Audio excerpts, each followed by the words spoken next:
Oh my god. I viewed the property of a man who murdered his previous tenant. When I finished uni, I moved back home until I found a job. As soon as I could afford to, I set up a profile on the website Spare Room. I was contacted by James, who had a room to rent on the outskirts of the town I worked in. It sounded good, but he wanted to talk on the phone before inviting me to view it.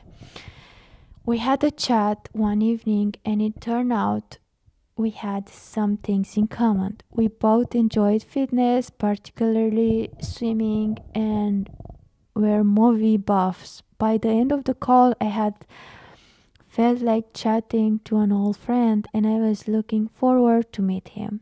James didn't specify his age, but I assumed he was in his 20s, like me.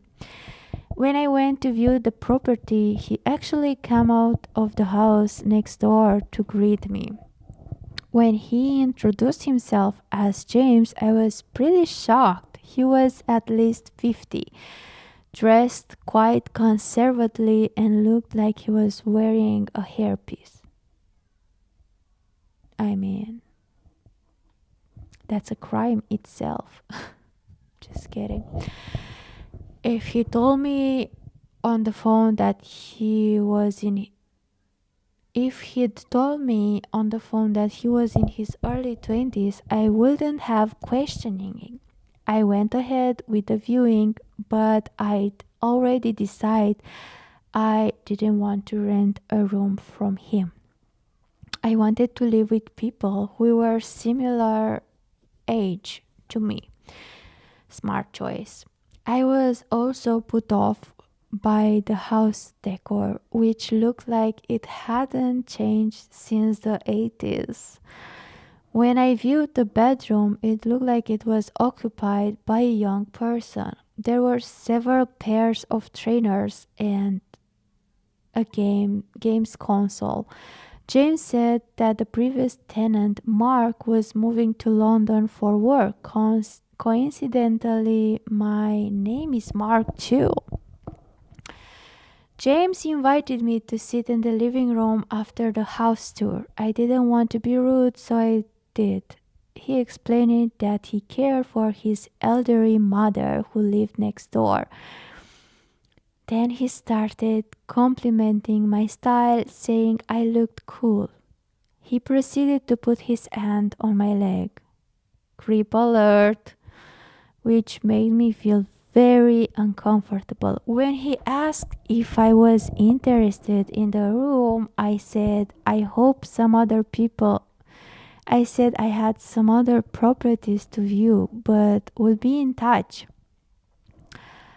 I then made my excuses to leave. Everything about him screamed red flag. I just wanted to get out of the house. As soon as I was back in my car, I called my mom to tell her how freaked out I was. And I absolutely will not be living there. James texted me a few days later to ask if I thought any more about moving in. I lied and said I'd found somewhere closer to my town. I did eventually find something with some other young professionals, which turned out to be great. Some months later, our town was shocked by the news that a man's body had been found in the fields on the outskirts. Oh my god. He was later identified as Mark. Oh my god. I didn't think much of that until I saw a murder suspect was his landlord, James. The same James whose house I viewed. I saw him on the news and got instant chills. He was later convicted of Mark's murder. Oh my god.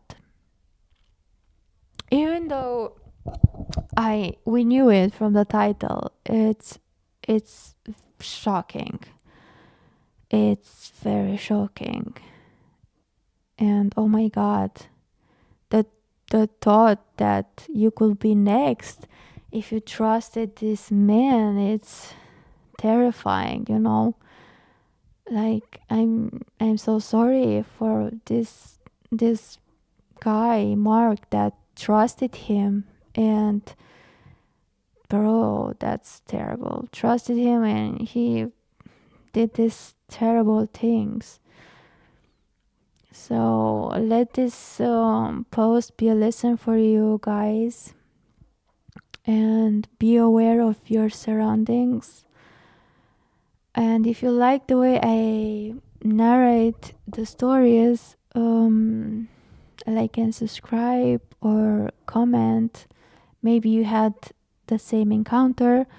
Maybe you have an opinion about this story, because I don't know what to say. I'm terrified, shocked. It's one is when you see it in the movie, you know. One is when you read it and you know it's real. Like, we know terrible people exist in this world, but you never, truly believe it. You know, like you are like, news.